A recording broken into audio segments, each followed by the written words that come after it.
Hi, thanks for joining me on my 200th video. So let's see if it's tasty.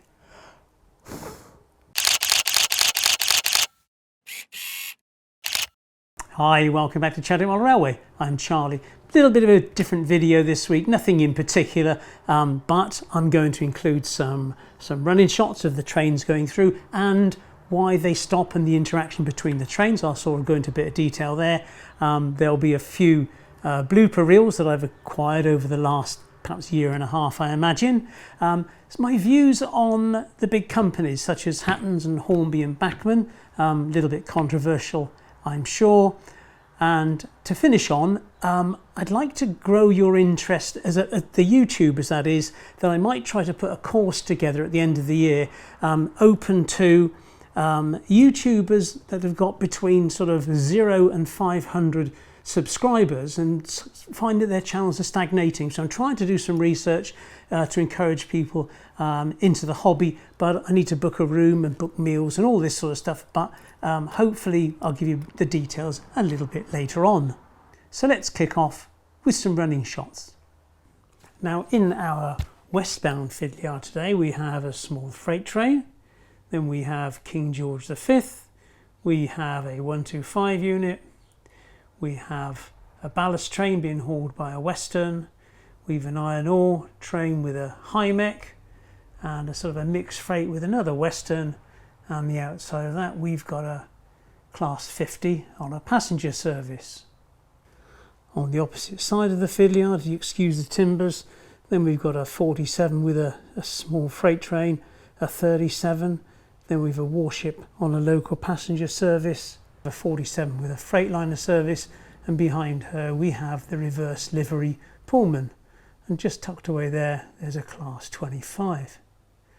On the scenic side we've got a 3-car DMU waiting in platform 3, and now over in the new branch line area we've got a teddy bear shunter in the head shunt and up into the station on platform 2, that's 2A and 2B. We've got a 2-car DMU and a bubble car. And on the freight side, well, there's a shunter with a few vans, and the new private line remains undeveloped. And looking across at the TMD area, there's a 47 at the back, a 50, a 35, a couple of 52s, a parcels bubble car, and then over the other side by the fuel depot we've got our usual shunter, and then down at the other depot another 52 along with a track maintenance vehicle. So let's turn the layer on and bring up some stuff.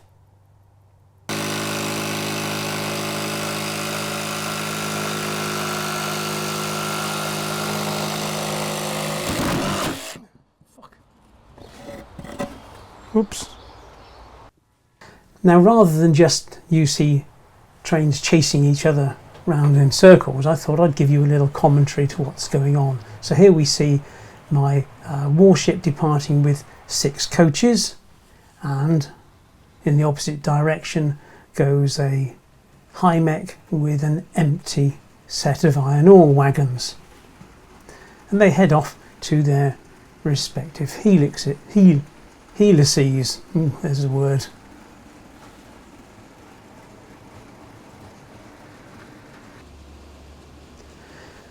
Both Helix are turning to be very reliable. There's one little snag, and that's pickups with magnetic couplings, because if there's a bit of dirt on the track and the pickups on the loco isn't too good, they can snag and break away. So here we see our warship coming in towards platform 2, and as you can now see on platform 3 there's a 3-car DMU. So it's obviously planned as a connecting service, so people will either join or alight from either train to meet their connections. Meanwhile, the high mech is now arisen from the Helix, heads towards the viaduct, and she will head into platform 1. Perhaps rather strange for an empty iron ore train. Now I must confess I do like the way these wagons snake through this set of points. I do find it rather pleasing on the eye, let's say. So in she comes to platform 1, and she will await a passing express, hence she's laid up. The passengers have now joined or left the express, and the warship now heads off on the London route. The couplings on this train, they're just on the front to the coach, it's tension lock coupling still, but between each coach I've now installed the Bachmann hose type coupling. I find this to be very reliable, but of course it's only useful if you're running your trains in mixed rakes. It can be a disadvantage if you've got a squeaky axle, which trying to figure out which one it is and get them all apart can be, let's say, somewhat testing. So she heads off downhill on the London bound line.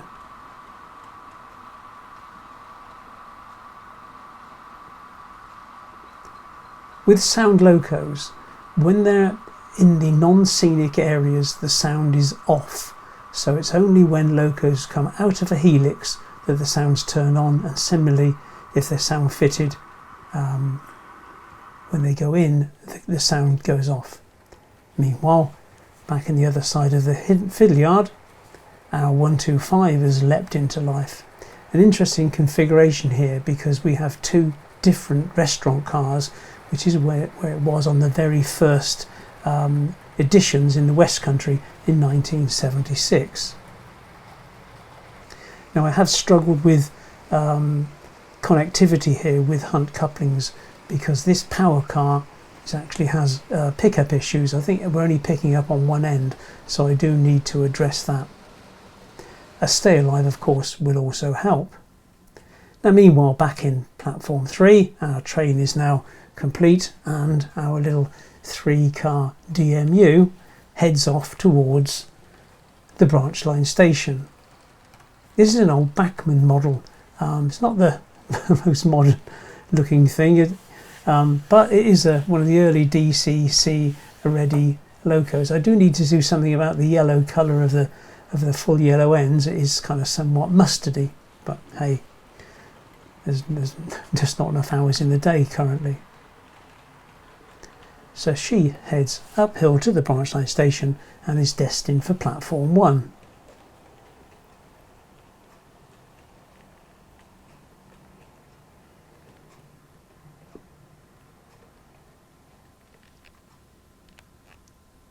In the meantime, it's time for the heavies. I've programmed this one when she comes out of the helix for the sound to turn on and to sound her horn. I must confess this is one of my favourite locos. And so she heads over the viaduct, makes the turn, and to come straight through the down line.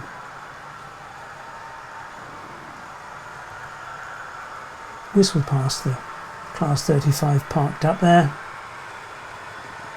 Beautiful.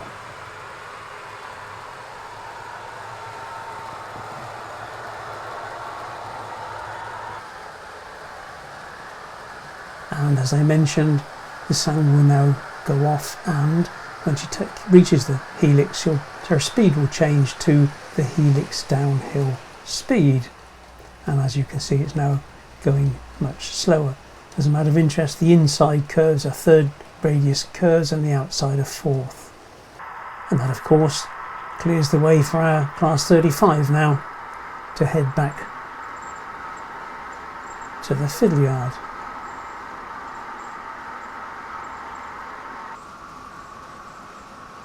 And you can tell now that the volumes need to be adjusted on my sound fitted locos. For starters, the 125 is too loud and this high mix is probably too quiet.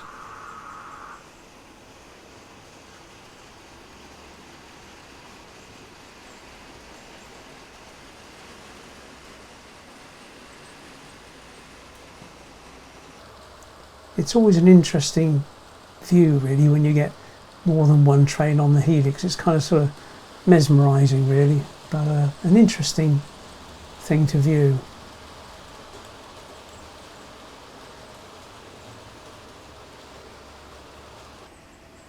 And now with the 125 already parked up.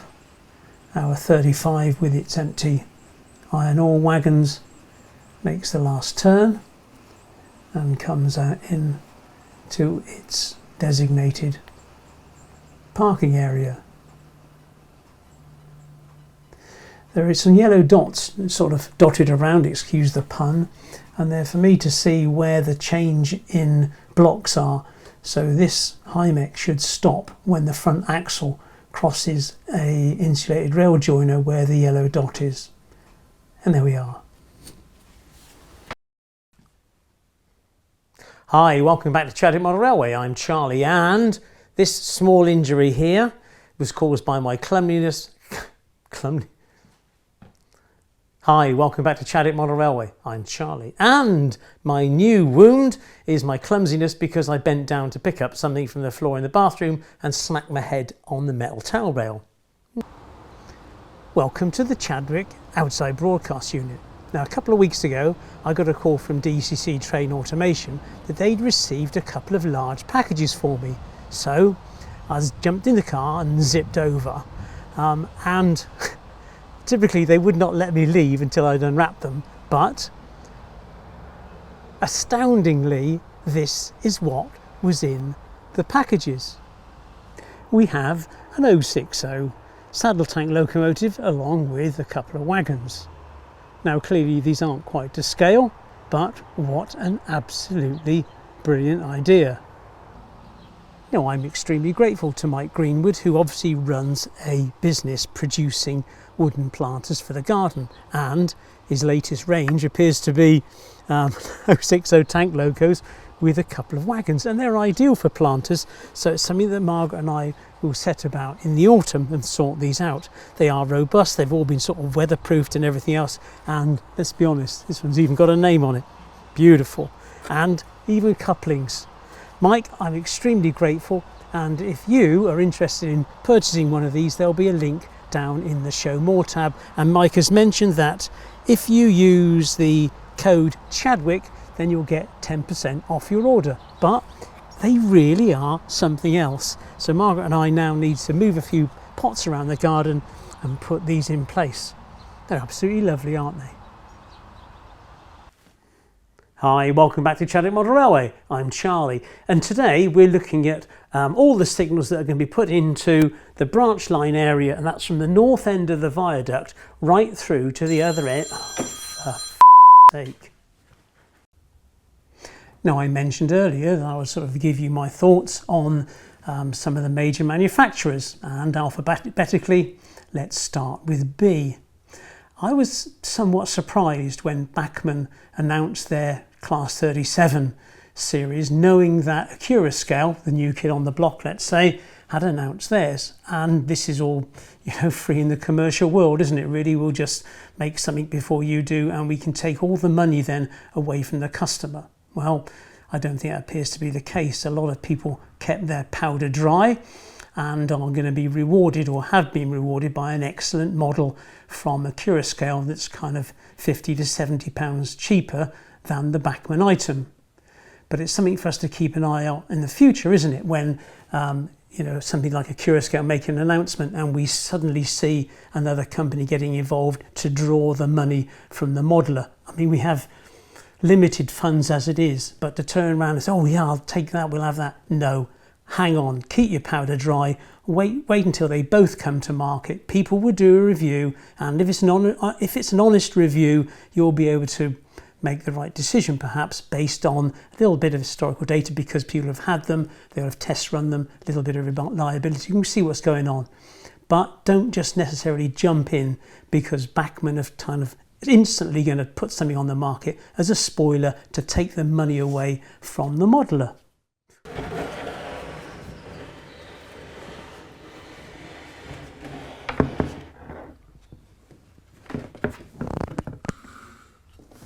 Right, Hornby. Let's have a look at Hornby. Hornby are a strange company in my mind, and they're in a very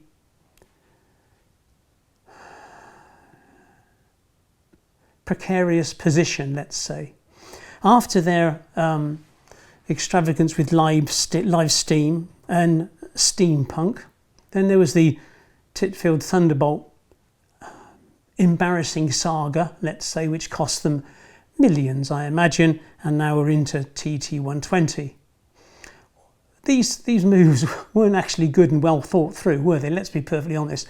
Hindsight's a wonderful thing when we can look back on the mistakes that companies make. But if you've got 20 million quid's worth of kit on the shelves and you've lost 5.9 million last year, you know, are you really going to build new products and everything else? I don't think so. I think Hornby are in a very precarious position, and I must confess I wouldn't pre-order from Hornby right now, because if they don't make it now, then who knows what's going to happen in the future. They've even had a, what should we say, clear out in the management area as well, haven't they? So you know, perhaps we'll see good things in the future, but they are in a very precarious position. My old iMac isn't capable of running Premiere Pro, it's too old, so actually, whoops. And that takes me on to Hattons. Now, you may well have seen my Hattons video here about some kind gentleman called Timothy in the States bought me a used Class 37. And it wasn't his fault, whatever, he's a very generous chap, but when I opened it out of the box, it was DCC ready. Opened, took the lid off it, and there was no circuit board. I was absolutely gobsmacked, really. So I got on to Hattons, and they said, yeah, sorry about that, blah, blah, blah, send it back and we'll refund Tim. Marvellous. I was quite pleased that the CEO from Hattons reached out to me on the 1st of August. And he said, hi, Mr. Bishop, just a note to say hello and let you know that I saw the video you made about a problem someone had experienced with a pre-owned item bought from us.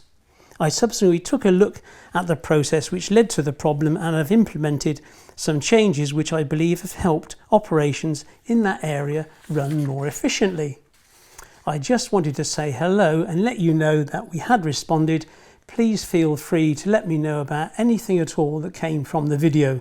My mobile phone number is blah, blah, blah, if it's easier to call.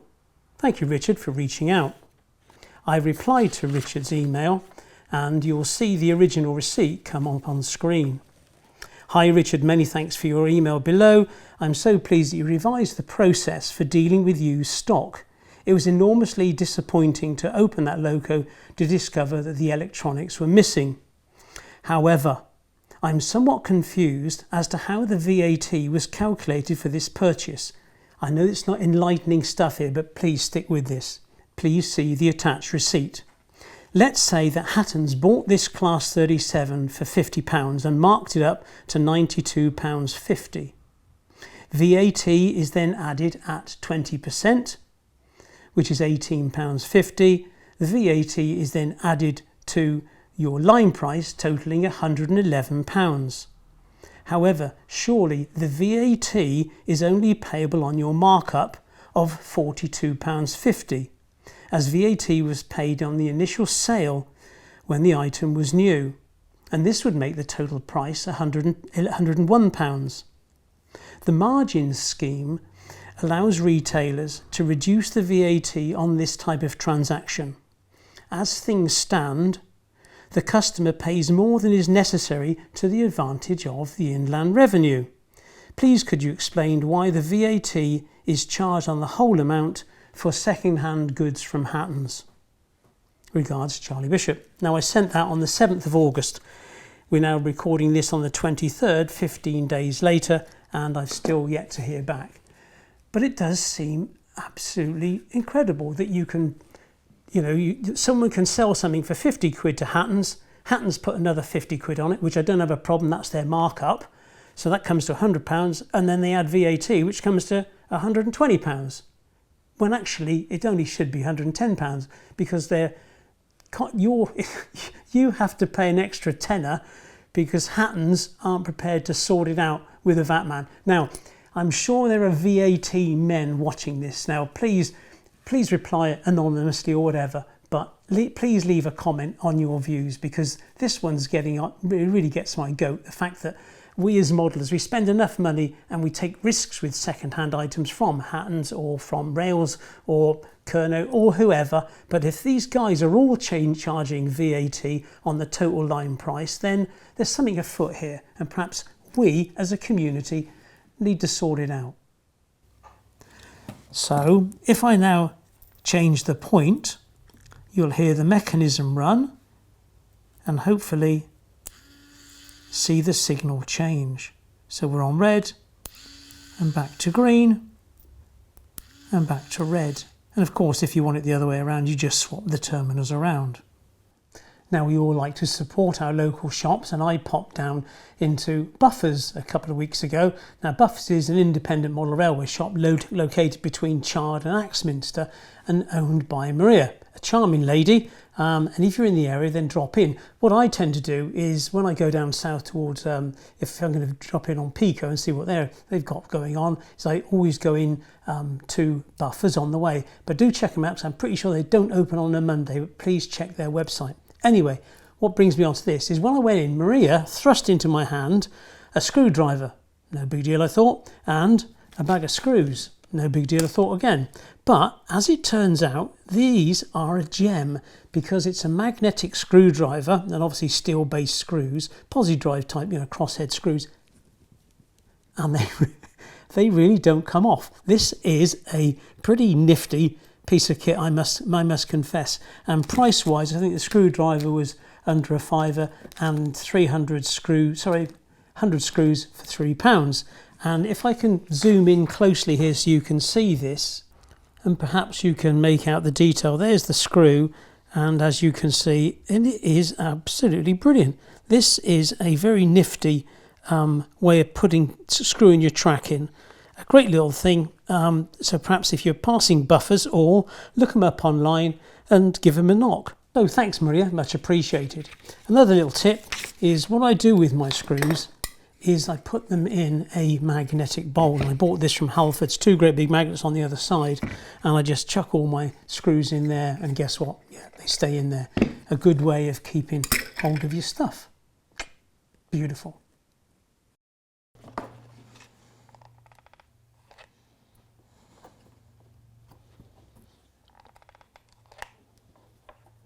Ouch! It's about a 35-minute drive from Chadwick down to Hambridge, where James's business is set up, which is, as you know, DCC Train Automation, and it's on a little trading estate tucked away south of somewhere that I can't remember the name of. It's about a 35-minute drive from where I live down to James's shop at DCC bollocks. Number 70. So let's have a look.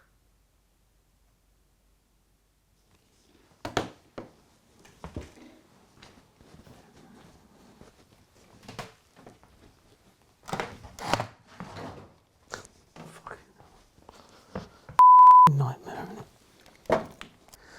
Now for our second little running session, we have a Class 50 pulling 8 coaches, and we also have Thor with a set of Freightliner wagons, and on the top we have our reverse livery Pullman, and also King George V, which returned to mainline running in 1971. So let's turn them on.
Well, I hope you enjoyed that little running session, and of course that last sequence with the Helix, because to see 4 trains running through the Helix, it is kind of mesmerising. I find it sort of a very sort of hypnotic thing to look at. Of course, with train controller, you don't get accidents, because if one train behind the other is running too fast, it will stop the train that's approaching. Quite straightforward. And during these sequences, I've used train controller on and off. Sadly, at one stage, I did turn it off and changed a few points and created a blooper reel just for this video. And here it is.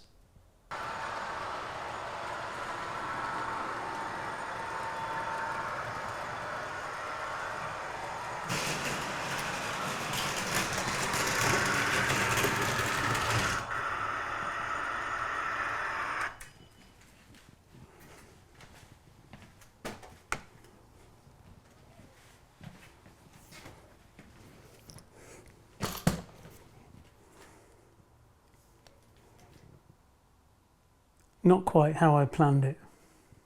Well, I imagine that was best described as carnage. There we go. Forthcoming events on the 14th and 15th of October is the Great Electric Train Show, also known as GETS, which takes place in Milton Keynes.